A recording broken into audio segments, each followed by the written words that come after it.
Okay, welcome आप सभी का। और देखिए अपन लोग डिस्कस कर रहे थे एंटीबॉडी प्रोडक्शन और कुछ बेसिक चीज़ें हमने कवर कर ली थी। और आज हम आगे के टॉपिक्स को लेंगे। सबसे पहले तो अपन बात कर रहे हैं preparation and isolation of polyclonal antibodies. फिर अपन मोनो के बारे में समझेंगे। ठीक है, तो रोल मॉडल जैसे ये जो लेक्चर है ना, ये प्रोसीजर है ना, समझने के हिसाब से ये तो हमारे रिएजेंट्स होते हैं कि सोडियम डोडोसिल सल्फेट पैच है, जहाँ पे अपन प्रोटीन्स को आइसोलेट करने के लिए करते हैं। एग्रोस जेल सी होती है ना। फ्रांस एडजुवेंट यानी कि जो जोड़ने के लिए काम में आते हैं उनको अपन एडजुवेंट बोले थे। और एथेनॉल है ना, एपेंडॉर्फ्स हैं, सेंट्रीफ्यूज मशीन्स है, ये सब इक्विपमेंट्स हमें काम आते हैं। काम कैसे होता है? Preparation of antigen, the antigen required for the development of polyclonal antibodies, उनको हमें लेना होता है। It is required for multiple injections to induce robust immune response. ठीक है, तो हम ज़्यादा प्रोडक्शन करने के लिए, रोबस्ट का मतलब खूब सारा। कैसे करते हैं? The most common method to produce antigen for antibody generation is utilization of recombinant DNA technology. कि हमें किस प्रकार का एंटीबॉडी चाहिए, उसके अकॉर्डिंग हमें एंटीजन है वो देना पड़ता है। एन ओवरव्यू ऑफ स्टेप्स ना, जो हम इसमें थी कोई बात नहीं। In general biotechnology related application cloning is use to produce DNA. देखो हमारा टारगेट है एंटीबॉडी बनाना, है ना। एंटीबॉडी एंटीजन के रिस्पॉन्स में बनती है। एंटीजन कैसा होगा ये हम मॉडिफाई कर सकते हैं, है ना, अपने डिजायर जीन्स के अकॉर्डिंग है ना। Either is a part of functional gene और ए पार्ट ऑफ रेगुलेटरी जीन, है ना। कुछ भी अपन ले सकते हैं, उसके अकॉर्डिंग बना सकते हैं। ठीक है, उसका आउटलाइन क्या है कि हम आइसोलेट करते हैं, उसका नंबर बढ़ाते हैं, उसको अपन बोलते हैं एम्पलीफिकेशन। जैसे पीसीआर है वो एक एम्पलीफिकेशन मशीन होती है ना। ऑफ जीन फ्रैगमेंट, कि कोई भी जीन का टुकड़ा हो उसको हम आइसोलेट करेंगे, उसके कॉपीज बनाएंगे, है ना। फिर रेस्ट्रिक्शन एंडोन्यूक्लियस एंजाइम से हम क्या करेंगे, उसके फ्रैगमेंट्स और वेक्टर जो है उसमें भी कट लगाएंगे ताकि हम उनको जोड़ सकें। फिर लाइगेशन करेंगे, दोनों को जोड़ेंगे, उसको अपन लाइगेशन बोलते हैं। फिर उसको हम इंटीग्रेट इंसर्जन करेंगे, है ना, रिकॉम्बिनेंट डीएनए को, कहाँ, होस्ट के अंदर। फिर हम स्क्रीनिंग करेंगे और सिलेक्शन करेंगे जिन सेल्स के अंदर रिकॉम्बिनेंट डीएनए है वो, है ना, हमने इंसर्ट करा दिया है। जैसे कि मान लो आपके पास कोई भी ऑर्गेनिज्म है, उसका जीनोम हो गया, है ना। फिर हमने जीन ले लिया और फिर हमने जीन को एंडोन्यूक्लियस एंजाइम से कट कर लिया। इधर हमारे पास कोई वेक्टर है जैसे प्लाज्मिड ले लिया, उसको भी हमने सिमिलरली कट किया। फिर हमने लाइगेट किया और फिर हमने ट्रांसफॉर्म कर दिया। और फिर हम स्क्रीनिंग कर लेते हैं, छांट लेते हैं, है ना। कॉलोनीज बना रहे हैं, स्क्रीनिंग करेंगे तो हम जहाँ ट्रांसफॉर्मेशन हो गया या हमारा डिजायर्ड जीन जिन होस्ट सेल्स में पहुंच गया उनको हम आइसोलेट कर सकते हैं। तो इसके लिए अपन नॉर्मली जो ई कोलाई एक्सप्रेशन सिस्टम है उसको काम में लेते हैं।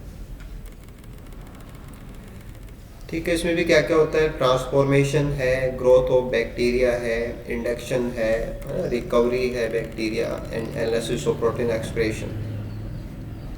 जो बैक्टीरियल कॉलोनी बनेगी ना, that is recovery of bacteria and analysis of protein expression. कि जो प्रोटीन बन रहे हैं उनको अपन क्या करेंगे, एनालाइज करेंगे।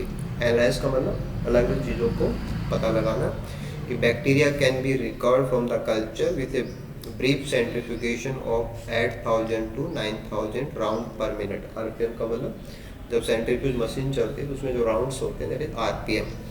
And analyse on SDS based system. The details है ना वो पीछे इसमें थी, हाँ, कि अपन है ना जो सेंट्रीफ्यूगेशन करेंगे देन आइसोलेट करेंगे एसडीएस बेस से। तो लीनियर फॉर्म के अंदर प्रोटीन्स हमारे पास आ जाती है। जैसे आपका रिकॉम्बिनेंट प्लाज्मिड लिया था, ट्रांसफॉर्मेशन किया, ट्रांसफॉर्म सेल्स थी, उनको हमने कल्चर कराया। ठीक है, फिर हमने क्या किया, इंड्यूस विथ 1 मिलीमोल आईपीटीजी, है ना। तो आईपीटीजी जब आप लैक ऑपेरॉन पढ़ते हो तो वहाँ पे आप इन चीज़ों को लेते हो ना। ठीक है, उसके बाद में क्या कर रहे हैं अपन, सेंट्रीफ्यूज कर रहे हैं, बैक्टीरियल सेल्स को अपन पैलेट के रूप में ले रहे हैं और फिर हम इनको क्या कर लेते हैं, आइसोलेट कर लेते हैं। इलेक्ट्रोफोरेसिस टेक्निक से हम इनको आइसोलेट कर लेते हैं। देखो एंटीजन को आइसोलेट करने का जो तरीका है, there are two different approaches to isolate the antigen from the E coli. Over expressing cell का मतलब जो किसी पर्टिकुलर एंटीजन को जरूरत से ज़्यादा बना रहे, over expression, more than normal को ओवर बोलते हैं। पहला क्या हो सकता है, purification of antigen under negative condition. ठीक है, the antigen can be express with A terminal affinity tag such A GST linker. जो आपने बैट्स पढ़ी होंगे आपने, या क्रोमेटोग्राफी के अंदर हम क्या करते हैं, एफिनिटी का इस्तेमाल करते हैं। एफिनिटी का मतलब होता है किसी दो चीज़ों के बीच में बाइंडिंग जो होती है, दैट इज कॉल्ड एफिनिटी। तो है ना, आपने कभी पढ़ा नहीं कि जीएसटी बैट्स, कोई बात नहीं है ना, ये किसी प्रोटीन को आइसोलेट करने के लिए, जैसे मछली पकड़ने के लिए कांटा होता है ना, उसको बैट बोलते हैं, वैसे अपन प्रोटीन को पकड़ने के लिए जीएसटी बैट्स काम में लेते हैं। हाँ, this is the glutathione S transferase, जहाँ से इसका नाम आता है GST, utilizes glutathione as a substrate to catalyze conjugation reaction for xenobiotic, है ना, जो आर्टिफिशियली मेड कंपाउंड्स होते हैं, they are called as xenobiotics, है ना। Detoxification process, the recombinant fusion protein contents GST as a tag का मतलब जिससे हम उसको पहचान सकते हैं, is purified with glutathione coupled matrix. GST fusion protein is produced by the recombinant protein of interest with the GST coding sequence present in the expression vector. तो आपका जो प्रोटीन बनाने वाला जीन है उसके साथ में हम जीएसटी का जो सीक्वेंस है वो जोड़ देते हैं, तो हमारी जो प्रोटीन बनेगी रिकॉम्बिनेंट प्रोटीन, उसमें हमारा वाला जो पार्ट है वो भी होगा, प्लस उसमें जीएसटी भी लगी हुई आएगी। ठीक है, तो उसके बाद में हम इसको ट्रांसफॉर्म करा रहे होते हैं, ओवर एक्सप्रेशन हो रहा होता है, बैक्टीरियल सेल को हम क्या करेंगे, क्रश करेंगे, लाइसेट तैयार करेंगे उसका, तो उसकी प्रोटीन सारी हमारे पास आ जाएंगी containing fusion proteins, is purified using affinity column. तो एफिनिटी क्रोमेटोग्राफी से हम उनको आइसोलेट कर लेंगे। The sample is loaded on the column, है ना, with the buffer containing unbound protein is washed and the equilibration buffer and then the fusion protein is eluted. Eluted का मतलब होता है क्रोमेटोग्राफी चैम्बर से, क्रोमेटोग्राफी कॉलम से बाहर लेना, बाहर निकालना, दिस इज कॉल्ड इल्यूशन, है ना। जैसे कोई चीज़ वहाँ पकड़ी जाती है वो रिटेंशन होता है, उसमें से निकलना है वो इल्यूशन होता है। With different concentration of glutathione dissolved in the equilibrium buffer, purified fusion can be treated with the, उसके बाद में जो प्रोटीन हमारे पास आइसोलेट हो गए, फ्यूजन का मतलब रिकॉम्बिनेंट प्रोटीन है, purified fusion can be treated with thrombin to remove the GST tag from the protein of interest. तो हम उसमें से टैग को हटवा देते हैं। The mixture containing the free GST tag and the protein can be purified using again affinity column chromatography. Acting as a tag will bind to the matrix but protein will come out. तो ऐसे अपन क्या कर सकते हैं कि हमारी इच्छा के अकॉर्डिंग कोई जीन है उससे जो प्रोटीन बनती है उसको हम, है ना, हाई अमाउंट के अंदर, है ना, रिकॉम्बिनेंट मेथड्स को यूज़ करके अपन बनवा सकते हैं। तो हम अपनी विश के अकॉर्डिंग या हमारे प्रोटोकॉल में जो चाहिए वो वाले एंटीजन्स अपन तैयार कर सकते हैं, है ना। जैसे कि हमारे पास सेल का लाइसेट आ गया, है ना, ये प्रोटीन्स हैं, है ना, प्रोटीन्स के साथ में हमने जीएसटी जोड़ा हुआ है, ये कॉलम हमने ले रखा है ना। Flow through, then wash, non specific proteins वो अलग होंगी, जीएसटी वाले हैं वो हमारे पास आ जाते हैं, फिर हम उसके बॉन्ड को तुड़वा देते हैं और फाइनली टैग अलग हो जाता है, प्रोटीन अलग हो जाता है। दूसरा जो तरीका हो सकता है वो होता है कि isolation of antigen under denaturing condition, है ना। डीनेचर का मतलब होता है कोई भी जो फाइनल कॉन्फ़िगरेशन होता है उसका डिस्टर्ब हो जाना। जैसे प्रोटीन अपने नेटिव कन्फर्मेशन में होती है और आप प्रोटीन को टेम्परेचर देंगे, है ना, पीएच में चेंज करेंगे तो वो डीनेचर हो जाते हैं, यानी कि फंक्शन का लॉस्ट होना डीनेचुरेशन कहलाता है। In the electroelution, a gel band is cut from the SDS page and placed in a dialysis bag and sealed with both ends. तो जो हमारा प्रोटीन जहाँ पे बाइंड हुआ ना, उस जेल को हम काट के उसका बैंड जो है उसको हम वहाँ से ले लेते हैं, फिर उसको एक डायलिसिस बैग के अंदर अपन रख देते हैं। The dialysis bag is chosen so that the molecular weight cut off dialysis membrane should be lower than the protein of interest. तो वहाँ पे हमें क्या ध्यान देना होता है कि मॉलिक्यूलर वेट जो होता है कट ऑफ डायलिसिस का मेम्ब्रेन का should be lower than protein of interest. तो हमारी प्रोटीन का मॉलिक्यूलर वेट ज़्यादा होना चाहिए, तो मॉलिक्यूलर वेट ज़्यादा होगी तो वो नीचे बैठेगी ना। तो dialysis bag is placed in the horizontal gel apparatus with buffer and electrophoresis is performed with a constant voltage। ठीक है, during electrophoresis the protein band migrate and ultimately comes out of the gel block. Due to dialysis bag, salt and other small molecules contaminants move out of the dialysis bag but protein remain trapped within the dialysis bag। क्योंकि आपने जो protein का molecular weight लिया है वो ज़्यादा है, तो जिनका मोलिकुलर वेट ज़्यादा होता है वो जब आप क्रोमेटोग्राफी इलेक्ट्रोफोरेसिस करते हैं तो उनमें वो स्लो मूवमेंट करते हैं। जिनका मोलिकुलर वेट कम होता है वो आगे तक चले जाते हैं, मोलिकुलर वेट ज़्यादा होता है वो इतनी दूरी तय नहीं करते। तो बाकी सारी चीज़ें हैं वो हमारे डायलिसिस बैग से बाहर निकल जाएंगी और प्रोटीन है वो डायलिसिस बैग के अंदर रह जाएगी। Protein can be recovered from the dialysis bag for further use in down stream processing. तो हमारे जो डायलिसिस बैग है उसमें बाद में केवल प्रोटीन बचेगी, बाकी सारी चीज़ें मोलिकुलर वेट कम होने की वजह से निकल चुकी होती हैं।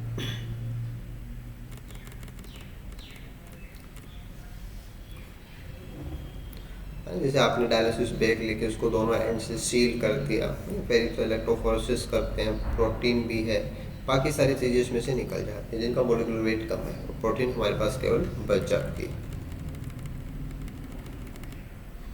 तो पहले अपन है ना जो बैंड्स हैं उनको प्राप्त करते हैं, बैंड्स को फिर डायलिसिस बैग में लेते हैं, डायलिसिस बैग में बाकी सारे कंटेंट भी होते हैं, लेकिन मोलिकुलर वेट के डिफरेंस से हम उसको क्या कर सकते हैं, आइसोलेट कर सकते हैं।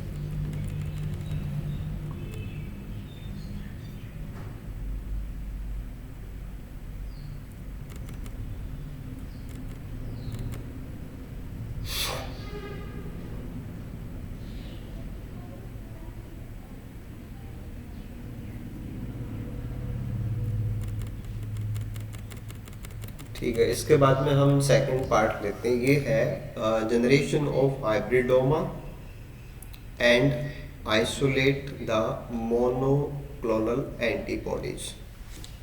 है ना कि एक जैसी जो होती है मोनोक्लोनल उनको बोलते हैं। ठीक है, तो इसको अपन समझते हैं क्योंकि ये भी एक इम्पोर्टेंट पॉइंट होता है। Monoclonal antibodies are produce from the single clone of B cell. कि एक जैसी जो बी सेल्स होती हैं वो जो एंटीबॉडी प्रोड्यूस करती हैं वो आपस में मोनोक्लोनल एंटीबॉडीज के रूप में जानी जाती हैं। द जनरल प्रोसीजर जो है वो हम यहाँ पे देख सकते हैं कि आपके पास एक सेल कल्चर है। माइलोमा सेल्स, जो सेल्स कैंसरस सेल्स होते हैं जो रिपीटेड ग्रोथ करती है, उनके लिए अपना माइलोमा सेल, तो ये हमने आइसोलेट कर ली, fuse with polyethylene glycol PEG। Polyethylene glycol जो होता है ना वो एनिमल ग्लू के नाम से जाना जाता है कि सेल्स को आपस में फ्यूज कराने के लिए, फ्यूसाजन भी बोलते हैं इसको, सेल्स को आपस में चिपकाने का काम करता है, सेल ग्लू के नाम से भी जाना जाता है पॉलीइथाइलिन ग्लाइकोल।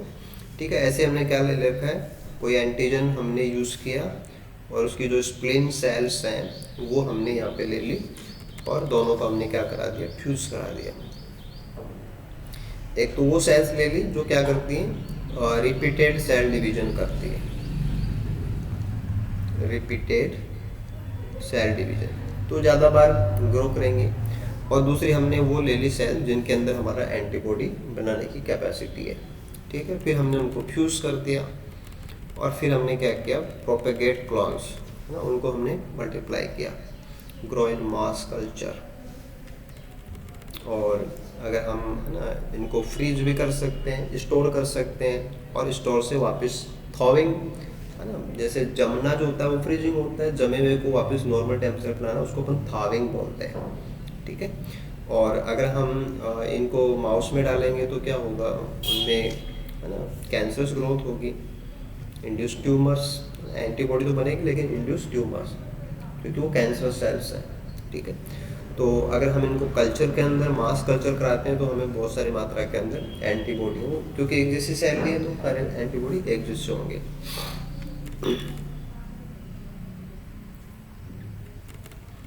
ठीक है, इसका प्यूरिफिकेशन बाकी सारी चीज़ें देखते हैं कि the antigen use to immunize be a pure as possible,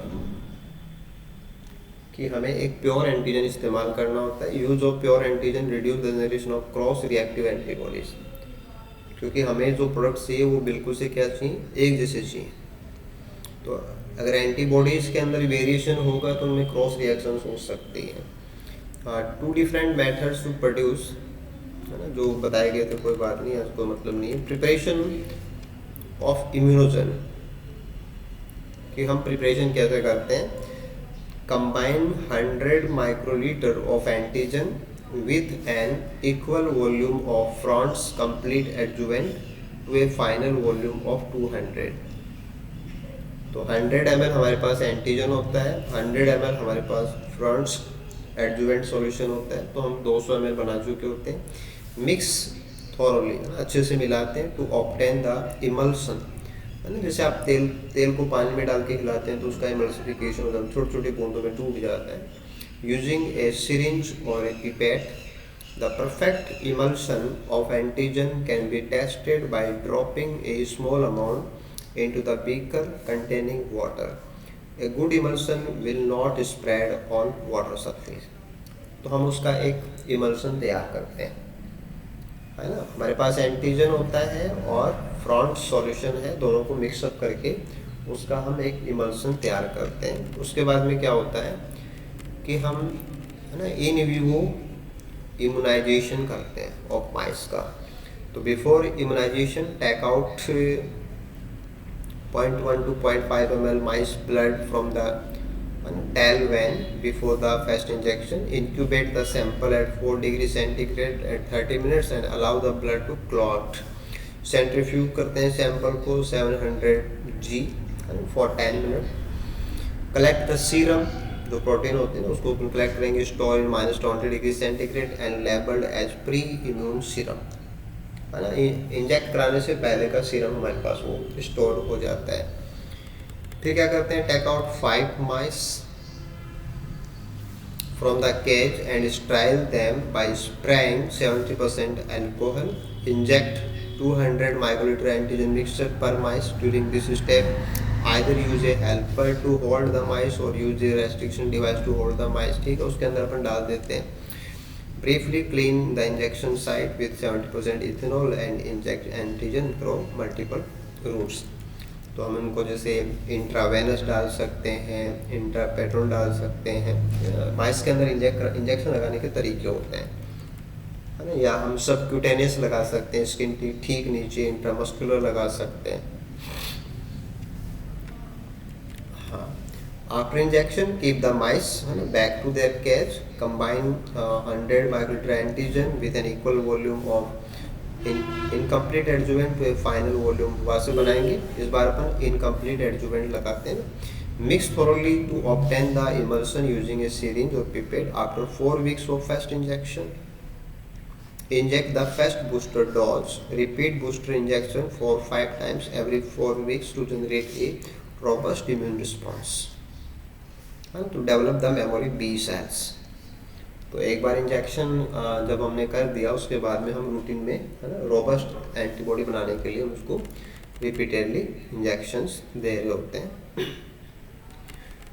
उसके बाद में है determination of antibodies. Titre take out 0.1 to 0.5 ml mice blood from the tail vein before the first injection and incubate the sample and allow the blood to clot। centrifuge the sample जो हमने लिया था, जो है ना, and determine the antibody by indirect ELISA method। उसके बाद हम क्या करते हैं, preparation of peritoneal exudate cells. तो peritoneal exudate cells derived from the bovine hypothalamus as a feeder cell for culturing the hybridoma cell. जो हमारा बोविन का मतलब जो गाय मवेशी होते हैं उनको बोविन बोलते हैं। हाइपोथैलेमस की जो सेल्स होती हैं ना, उनको अपन काम में लेते हैं एज ए फीडर सेल। तो हम क्या करते हैं, sacrifice the non-immunized mice either by cervical disclosure or CO2 application। ये कितना अनएथिकल होता है ना, कि या तो आप उसकी गर्दन काटोगे या आप CO2 से उसका दम घोट के उसको मारोगे, है ना। Soak the dead mice in a beaker containing 90% ethanol prior to start the dissection of mice in the laminar hood। Make a small cut to the abdomen region and expose the peritoneal cavity। Inject 3 to 5 ml serum 3-DMEME into the peritoneal cavity using disposable syringe। Flush the peritoneum and collect the peritoneum exudate cell and plate it to the disposable petri dish, है ना। ये सब हम करते हैं। Count the cells and dilute the cells to 4 into 10 के power 5 cells per ml। Allow the cells to incubate for 2 days and possible contamination need to check before using these cells for hybridoma culture। उसके बाद में हम spline sales हैं उनको prepare करते हैं, preparation of spleen cell, है ना। इनको भी आप ऐसे देख सकते हैं। फिर अपना स्टेप आता है कि fusion of spleen cell and myeloma sales.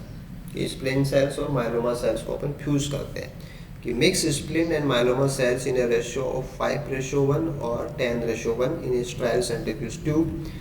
ठीक है, centrifuge of to the 120 G for 5 minute in a, जो आपका रिवर्स होता है ना उसके अंदर, and remove the supernatant. Gentle tap the bottom of tube and add 1 ml of 50% PEG, वो अपन सेल्स को फ्यूज कराने के लिए। डाइल्यूट करते हैं मिक्सचर को adding the 3 ml warm serum and centrifuge करके, है ना, हम सेल्स को आइसोलेट कर सकते हैं। दिस इज द FCS, यानी कि fluorescent cell sorting system. Finally अपन सिलेक्शन कर लेते हैं, सिलेक्शन ऑफ हाइब्रिडोमा सेल्स। कि hybridoma cells contain spleen cells capable of coding antibody, whereas myeloma cell does not produce antibody but has ability to grow identity, है ना। जिन sales ने, है ना, फ्यूजन हो गया वो क्या कर सकती है, वो एंटीबॉडी भी बना सकती है ना, और वो डिवाइड भी करेंगी। लेकिन जो ओनली माइलोमा सेल्स हैं वो एंटीबॉडी नहीं बना सकती, वो केवल डिवाइड करती है। ठीक है, तो इंक्यूबेटिंग hybridoma sales in A hat medium, है ना, ये आपके क्वेश्चंस में पूछा जा सकता है, हैट मीडियम, है ना, also growth for the fuse cell. तो इसका तरीका आपको पता होना चाहिए कि अपन हैट कल्चर को कैसे यूज करते हैं। हाँ, ये था कि आपके पास बी सेल्स होती हैं और माइलोमा सेल्स होती है। ठीक है, बी सेल्स जो है वो HGPRT प्लस होती है ना। HGPRT जो एंजाइम है ना, वो काम में आता है जब आपके न्यूक्लियोटाइड बायोसिंथेसिस पाथवे होता है, उसमें काम में आने वाला एंजाइम होता है। अगर ये पाथवे खराब होता है तो सेल्स हैं वो, है ना, न्यूक्लियोटाइड्स नहीं बना सकती। न्यूक्लियोटाइड नहीं बना सकती तो रेप्लिकेशन नहीं कर सकती, रेप्लिकेशन नहीं कर सकती तो डिवाइड नहीं हो सकती। ठीक है, तो बी सेल्स जो इम्यून की सेल्स हैं उनके पास तो क्या है, HGPRT प्लस, और माइलोमा सेल्स हैं वो कैसी है, HGPRT माइनस में है। तो फ्यूजन करेंगे पॉलीथाइनोल ग्लाइकोल का इस्तेमाल करके, हाइब्रिड सेल हमारे पास आ गई, है ना। तीनों प्रकार की वेराइटीज है। तो हमें क्या चाहिए, हमें ओनली हाइब्रिड सेल्स चाहिए, तो हम इनको हैट मीडियम में रखते हैं। तो large scale culture of hybrid cells है ना, जिनके अंदर दोनों मिक्सअप हुए हैं और फिर हम जो कल्चर के अंदर ग्रो कर सकते हैं उनको अपन सेलेक्ट आउट कर लेते हैं। तो HT मीडियम है वो हाइब्रिडोमा सेल्स को सेलेक्ट आउट करने के लिए काम में लिया जाता है। तो अनफ्यूज जो सेल्स हैं जिनमें फ्यूजन नहीं हुआ वो क्या अंडरगो नॉर्मल सेल डेथ, तो वो हमें आगे नहीं मिलेंगी। माइलोमा सेल्स हैं वो हमने, है ना, HGPRT माइनस ले रखी है तो वो हेड के अंदर ग्रो नहीं करेंगी। तो कॉलोनी सिर्फ कौन देगा, जो लगातार डिवाइड भी कर रहा है और जो HGPRT प्लस भी है। देखो लगातार ग्रोथ करने की कैपेसिटी इधर से आएगी, माइलोमा से आएगी, और मीडियम को सपोर्ट करने की कैपेसिटी इधर से आएगी। तो जहाँ दोनों मिले हैं केवल वो कॉलोनी देगा, बाकी कॉलोनी नहीं देंगे। इसलिए हम हेड मीडियम का इस्तेमाल करते हैं।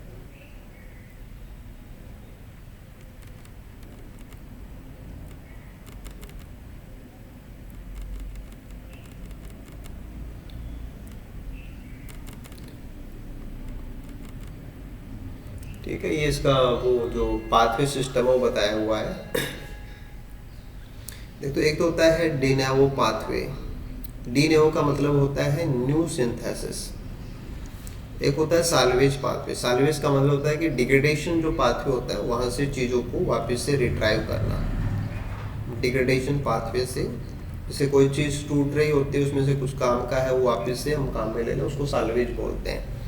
तो जो सिंपल शुगर्स होती हैं वो न्यूक्लियोटाइड्स बनाती हैं, है ना, और फिर वो हमारी सेल्स हैं वो इनको काम में लेती हैं।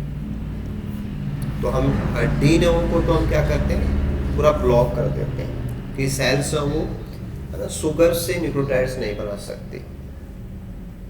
भाई कोई भी सेल है तो उसमें बायोसिंथेसिस तो होता है, वो न्यूक्लियोटाइड बनाने के लिए क्या करेगी, शुगर्स को, है ना, किसके साथ जोड़ती है, अमीनो ग्रुप के साथ में जोड़ती है, राइट। तो हम उस पाथवे को बंद कर देते हैं। साल्वेज पाथवे है, उसका हम क्या करते हैं, साल्वेज पाथवे में जो हाइपोजेंथिन होता है ना, ग्वानिन हाइपोजेंथिन, है ना, तो वहाँ पे हाइपोजेंथिन को एचजीपीआरटी एंजाइम है वो ग्वानिन में कन्वर्ट करता है। तो जो सेल एचजीपीआरटी प्लस है वो तो ये बना देंगी, और जो माइनस है वो नहीं बना सकती। तो जो माइलोमा सेल्स है वो हमने कैसे ले रखे हैं, एचजीपीआरटी माइनस ले रखे हैं, यानी कि उनका हमने एचजीपीआरटी है वो खराब कर रखा है।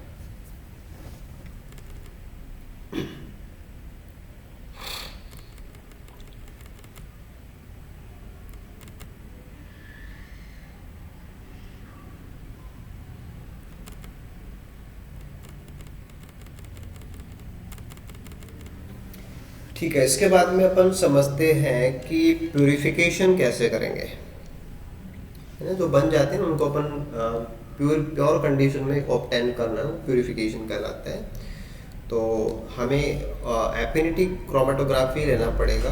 तो हमें एफिनिटी क्रोमेटोग्राफी के जो कॉलम्स हैं वो बनाने पड़ेंगे। तो generation of affinity column for antibody purification. देखो, the receptor molecule present on the matrix. Chromatography के अंदर जो हम क्रोमेटोग्राफी कॉलम ट्यूब्स काम में लेते हैं उसमें जो मटेरियल भरा रहता है उसको बोलते हैं मैट्रिक्स। ठीक है, can be produce either by genetic engineering, isolate from the crude extract, और in the case of antibody it is produce in the mouse rabbit model and may be purified. तो मैट्रिक्स में हम जो receptor काम में लेते हैं वो इस प्रकार के हो सकते हैं। कपलिंग ऑफ रिसेप्टर, कि once the receptor molecule is available it can be coupled to the matrix. जैसे जो कॉलम है, कॉलम के अंदर हम रन कराएंगे तो जो हमारे काम का उसको हम पकड़ेंगे, तो पकड़ने के लिए हमें रिसेप्टर चाहिए। रिसेप्टर हमने बनाए और रिसेप्टर को हम कॉलम के अंदर जोड़ेंगे। This is called coupling of receptor. तो मैट्रिक्स को अपन एक्टिवेट करेंगे, है ना, कोवलेंट कपलिंग करेंगे वहाँ पे, है ना, और deactivation of remaining active groups करेंगे। तो हमारी प्रोटोकॉल के अकॉर्डिंग हमें जिन ग्रुप्स को एक्टिव करना वही एक्टिव रहे, बाकी जो ग्रुप्स हैं वो इनएक्टिव करने पड़ेंगे। इसके बाद में है cyanogen bromide, CNBR। Cyanogen bromide mediated receptor coupling. CNBR mediated coupling is more suitable for protein peptide to the polysaccharide matrix, जैसे कि एग्रोस हमने ले रखा हो, डेक्सट्रान हमने ले रखा हो। CNBR जो होता है ना, cyanogen bromide, reacts with polysaccharide at pH 11 to 12 to form reactive cyanate ester with matrix और less reactive cyclic imido carbonate group. तो जब हम साइनोजन ब्रोमाइड का इस्तेमाल करते हैं तो मैट्रिक्स के अंदर जो शुगर्स हैं उनके साथ में रिएक्ट करते हैं और साइनेट एस्टर बनते हैं। Under alkaline condition these cyanogen esters react with amine group on receptor. तो रिसेप्टर के जो अमीनो ग्रुप हैं उनके साथ में ये रिएक्ट करते हैं to form isourea derivative. The amount of cyanate ester is more with agarose, where है ना, imido carbonate is more form with dextran as a matrix. अगर हम वहाँ पे डेक्स्ट्रान लेते हैं तो वहाँ पे है ना जो इमिडा कार्बोनेट है वो ज़्यादा बनता है। द प्रोटीन और peptide ligand with free amino group is added to the activated matrix to couple the receptor for affinity purification. क्योंकि जो हमारे प्रोटीन्स हैं उनके अंदर अमीनो एसिड्स हैं और अमीनो एसिड्स के जो अमीनो ग्रुप है उनके साथ में साइनोजन एस्ट्रेट, जो साइनेट एस्ट्रेट है वो क्या करता है, रिएक्ट करता है। तो दो चीज़ों को जोड़ने का मतलब हमने इस प्रकार से उनको जोड़ा है। ये तो पॉलीसेकेराइड मैट्रिक्स है ना, जो कार्बोहाइड्रेट है उनके अंदर हाइड्रोक्सिल ग्रुप्स होते हैं OH, फिर हमने साइनोजन ब्रोमाइड इस्तेमाल किया है ना, तो ये बन गया इसका साइनेट एस्टर, ठीक है। और फिर ये साइक्लिक बन गया आपका इमिडो कार्बोनेट, ये स्ट्रक्चर बन सकती है। फिर रिसेप्टर है, अमीनो ग्रुप है उनके पास में, वो उनके साथ में जुड़ेंगे लाइक दिस। यानी कि ये तो हो गया आपके कॉलम का मैट्रिक्स, और मैट्रिक्स को आपने पहले क्या किया, एक्टिवेट किया है ना, ये एक्टिवेशन वाला हो गया। और फिर अब आपने उसके ऊपर जो रिसेप्टर है वो जोड़ रखे हैं, जिसकी सहायता से आप किसी दूसरे को ढूंढेंगे।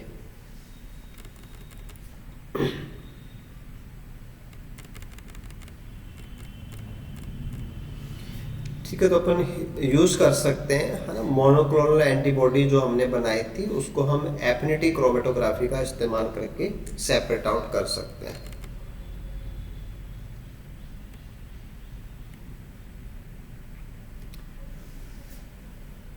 देखो आपको यहाँ पे जो जो चीज़ें लिखनी है, इक्विलिब्रेशन का मतलब होता है कि एफिनिटी कॉलम जो है आपने लिया था, एक second, affinity column material packed in a column and equilibrate with a buffer containing high salt concentration to reduce the non specific interaction of protein with the एनालेट।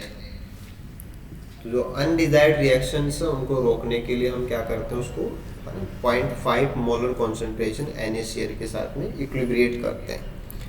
फिर हमारे पास सैंपल जो होता है कि sample is prepared in the mobile phase and it should be free of suspended particle to avoid clogging of the column, है ना, उसमें कोई भी सस्पेंडेड पार्टिकल नहीं होता है।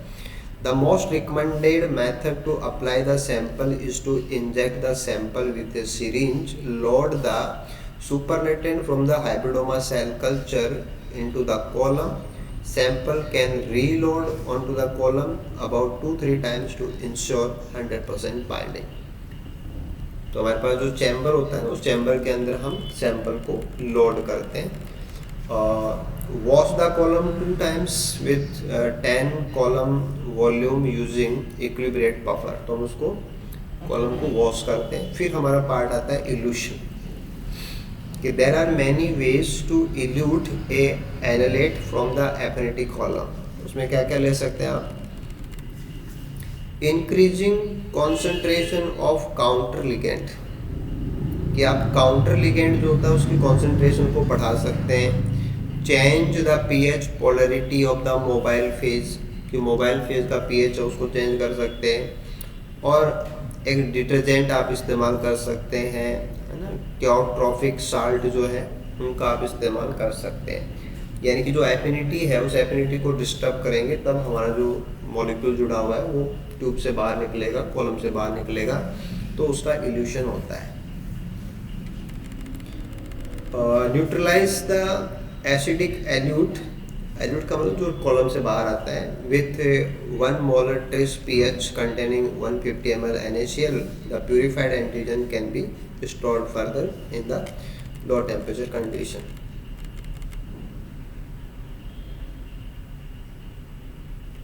तो यहाँ से इसको समझने की कोशिश की थी। ये आपके पास एफिनिटी कॉलम है, ठीक है, ये आपने सैंपल है वो यूज़ किए, फिर आप वॉशिंग कर देते हैं। वॉशिंग कर देते हैं तो जो अनडिजायर्ड है वो क्या हो जाएंगे, आउट हो जाएंगे। अभी आपके पास रिसेप्टर और लिगेंड जुड़े हुए हैं। फाइनली आपको क्या करना होता है कि जो लिगेंड है उसको इसमें से बाहर निकालना होता है। तो उसको क्या करना है, आपको इल्यूशन करना होता है, पहले पकड़ना होता है, that is called affinity, right.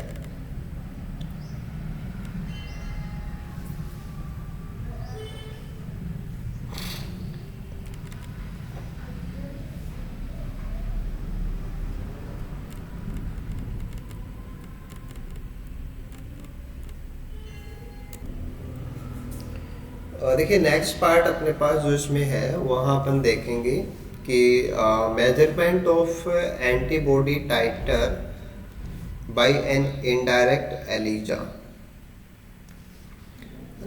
Enzyme linked immunosorbent ऐसे जो होता है उसको अपन एलाइजा के नाम से जानते हैं, है ना। एंजाइम का इस्तेमाल करके, एंजाइम लिंक्ड, और इम्यूनो का मतलब कोई एंटीजन एंटीबॉडी इंटरेक्शन जैसा फीचर अपन इस्तेमाल करें। सॉर्बेंट ऐसे होता है, यानी कि हम पर्टिकुलर जो एंजाइम्स हैं उनको इस्तेमाल करके, है ना, कुछ आपके जो इम्यूनो रिस्पॉन्सेज हैं उनका पता लगाते हैं।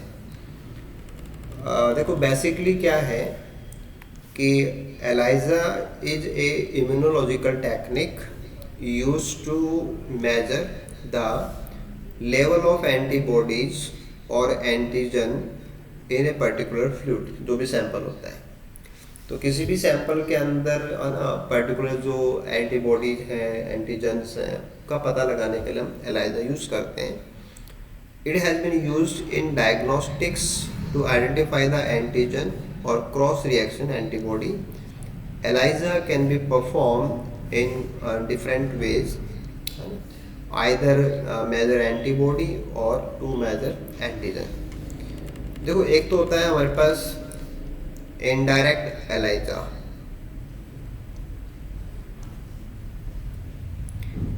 This setup is used to measure the level of antibodies in the serum and used to calculate the titer of antibodies। कि in the indirect ELISA setup a known amount of antigen is coated, जो हमें पहले से पता होता है, non amount of antigen जो है that is coated in the well and is incubated with different dilution of antibodies. तो हम वेल के अंदर जो लेते हैं वो तो हमें पहले से पता होता है, और फिर हम वहाँ पे क्या करते हैं, डिफरेंट डाइल्यूशंस लेते हैं, अगर कॉन्सेंट्रेशन वाले एंटीबॉडी सॉल्यूशंस हम उसमें डालते हैं। The antigen bound antibody is then identified by the secondary antibody, और वो भी कैसा, लिंक्ड टू एंजाइम। तो पहले से जो एंटीबॉडी है हमारे पास वो तो हो गया प्राइमरी, फिर उसको ढूंढने के लिए प्रोटीन प्रोटीन इंटरेक्शन, यानी कि एंटीबॉडी प्राइमरी से एंटीबॉडी सेकेंडरी जुड़ेगी, तो वो हो गया सेकेंडरी एंटीबॉडी। और सेकेंडरी एंटीबॉडी के साथ में हमने क्या जोड़ रखा है, एंजाइम जोड़ रखा है। Calorimetric substrate is used to measure the level of antibody. तो कोई कलर चेंज करने वाला जो रिएक्शन है वो वहाँ पे होता है, और फिर हमें जो इंटेंसिटी है, कलर की जो इंटेंसिटी है, उससे हमें पता चलता है कि रिएक्शन किस प्रकार से हो रही है। ऐसे अपन दूसरा ले सकते हैं सैंडविच एलाइजा। जैसे दो चीज़ों के बीच में फंस जाना वो सैंडविचिंग कहलाता है। वैसे this setup is used to measure the level of antigen. जैसे मान लो आपको इंसुलिन का पता लगाना है किसी सैंपल के अंदर, in the direct ELISA setup a known amount of antibody, specific antibody, है ना, एंटीबॉडी, स्पेसिफिक एंटीबॉडी, जिसको अपन कैप्चर एंटीबॉडी कह सकते हैं, to capture the antigen. The antigen is then recognised by the secondary antibody link to the enzyme, और वहाँ पे हमें कलर चेंज है उसका पता लगाना होता है। डायग्राम से आप इनको समझिए। ये मेथड तो है डायरेक्ट एलाइजा का। जैसे आपके पास ये तो है एंटीजन, और एंटीजन के साथ में जुड़ा हुआ है हमारा प्राइमरी एंटीबॉडी, और फिर क्या है उसके साथ में जुड़ा हुआ है प्राइमरी एंटीबॉडी कंजुगेट, यानी कि ये है एंजाइम। क्योंकि जब भी आप एलाइजा करेंगे तो एंटीबॉडी के साथ में एंजाइम होता है, तो एंटीजन रहा और एंजाइम रहा। एंटीजन की एंटीबॉडी के साथ इंटरेक्शन है, यानी कि एंटीजन एंटीबॉडी इंटरेक्शन ये। तो जब प्रोटीन प्रोटीन के साथ या मॉलिक्यूल मॉलिक्यूल के साथ इंटरेक्ट करता है तो तो एनर्जी है या कंफर्मेशन एनर्जी है या फ्री एनर्जी, उसमें चेंज आता है। और वो चेंज ऐसे क्या है, एंटीबॉडी से एंजाइम जुड़ा हुआ है। तो कहने का मतलब ये है कि एंटीबॉडी और एंटीजन में जो होता है उसका रिस्पॉन्स एंजाइम को मिलेगा, और एंजाइम क्या है, वो ऑन हो जाएगा, एक्टिवेट हो जाएगा। अगर वो एनर्जी ट्रांसफर नहीं होती तो एंजाइम कैसा था, बंद था। और अब हमने वहां पे कुछ सबस्ट्रेट दे रखा है, जिस सबस्ट्रेट को हमारा एंजाइम क्या करता है, इस्तेमाल करता है, और जो प्रोडक्ट बनेगा वो कैसा है, कलरफुल है। तो हमें वेल के अंदर कलर की इंटेंसिटी आएगी। कब आएगी, जब एंजाइम चालू होगा। एंजाइम चालू कब होगा, जब एंटीजन एंटीबॉडी इंट्रैक्शन होगी। तो ये तो होता है डायरेक्ट एलाइजा। एक होता है इनडायरेक्ट एलाइजा, है ना। चीज़ें वही है, एंटीजन है आपके पास, फिर एंटीबॉडी फर्स्ट है, फिर सेकेंडरी एंटीबॉडी है, एंटीबॉडी 2, फिर यहाँ पे एंजाइम है, सेम वैसे सबस्ट्रेट है, और कलर प्रोड्यूसर आपको पता चलता है। This is sandwiching ELISA. देखो ये आपका कैप्चर एंटीबॉडी है जो आपने फिक्स कर रखा है। फिर यहाँ पे है एंटीजन, और फिर आपके पास है दूसरा प्राइमरी एंटीबॉडी, फिर ये सेकेंडरी एंटीबॉडी, फिर ये एंजाइम, और ये सबस्ट्रेट, और फिर वही कलर। तो इस समय पे ये जो सीन है, दिस इज सैंडविच, कि कैप्चर एंटीबॉडी और प्राइमरी एंटीबॉडी के बीच में क्या होता है, सैंडविचिंग होती है।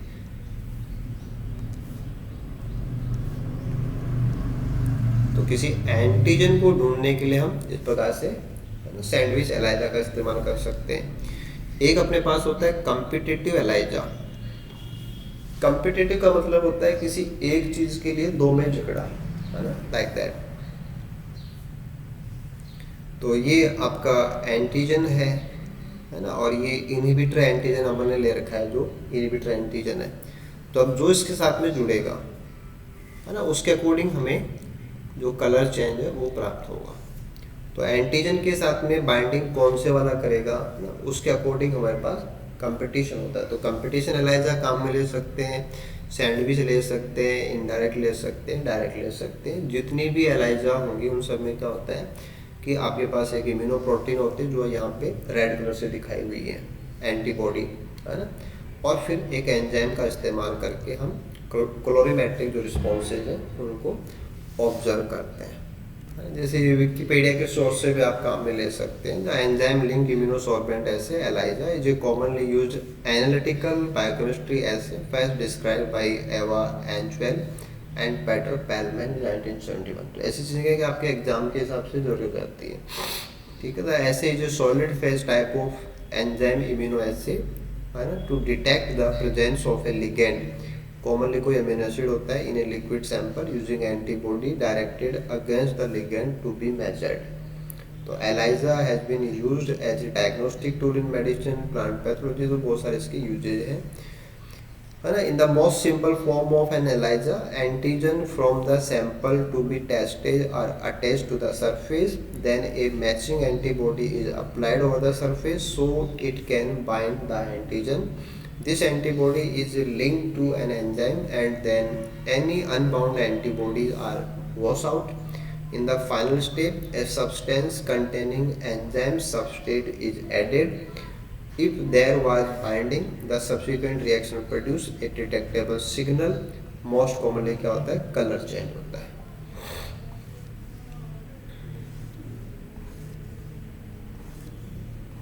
यहाँ से आप इसके प्रिंसिपल्स वगैरह पढ़ सकते हैं, है ना। हिस्ट्री वाली चीज़ें आ जाएंगी, है ना। ये चीज़ पूछी जाती है ना। क्रोमोजेनिक सब्सटेंसेस होते हैं, कलर से जुड़ा हुआ मैटर होता है, क्लोरीमेट्रिक होते हैं, है ना। ये टाइप्स आ जाएंगे, यहाँ आप टाइप्स को समझ सकते हैं।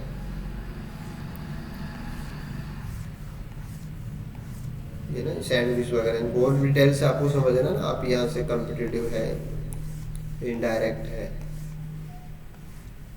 ये कॉमनली यूज्ड मार्कर्स हैं जिनसे हम पता लगाते हैं कि the following table is the enzymatic markers commonly used in ELISA which allow the results to the assay to be measured upon completion. कि अपन ओपीडी इस्तेमाल कर सकते हैं, टीएमबी है ना, एबीटीएस है, पीएनपीपी है, ये थोड़ा आप ध्यान देंगे।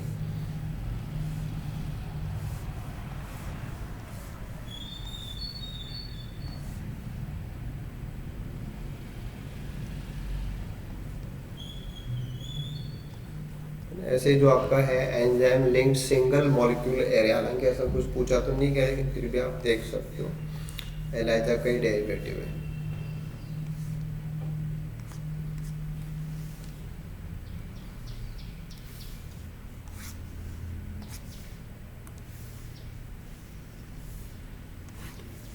जब आपको इंटरनेट के किसी सोर्स को यूज़ करना होता है तो वो थोड़ा सा आप ध्यान दे के अच्छी जगह से ही आपको पढ़ना होता है।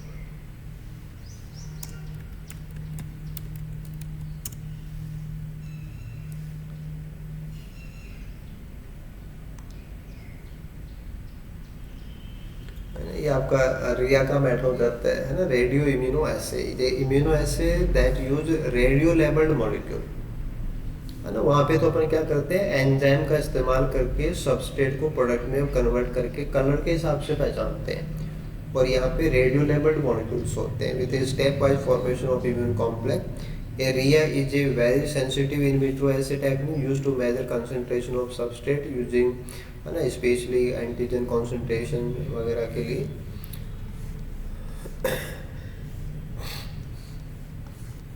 ना ये इसके मेथड्स है कि classically the to perform a radioimmunoassay known quantity of antigen is made radio active frequently by labeling it with gamma radio active isotopes of iodine.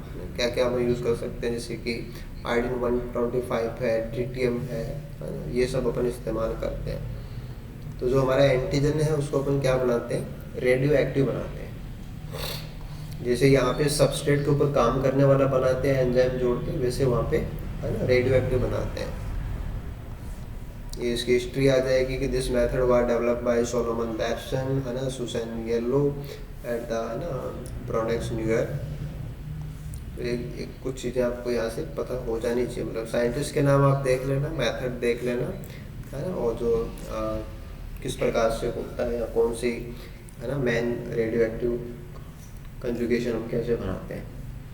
तो ऐसे कह के आपका जो सेक्शन है उसमें जो है ना इम्यूनो